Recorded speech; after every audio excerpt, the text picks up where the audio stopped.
Hello, everyone. This is Reverend Ken Wilcox of the Center for Spiritual Living here in beautiful St. Augustine, Florida. So I grew up in a little small town, Macon, Georgia, in the center of the state. We're known for producing lots of great musical talent, the Allman Brothers, Otis Redding, Little Richard.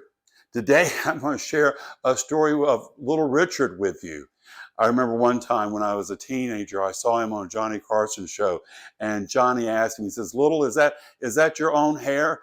And Little Richard replied, "Well, I guess it is. I paid for it." Now, many people believe Little Richard was really the father of rock and roll. He was the source of this new sound.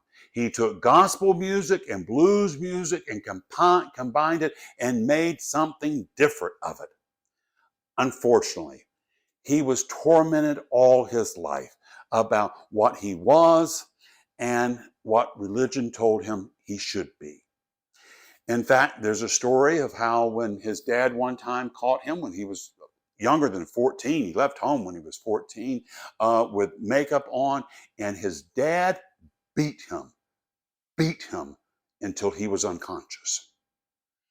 Now, he took that pain and he made an amazing sound from it. And he was doing so well that even the white artists were ripping him off. He had an experience on an airplane where the airplane had caught fire and he thought they were all going to die. And with this experience, he abandoned his music and he said, this is the devil's music. I've got to live for God.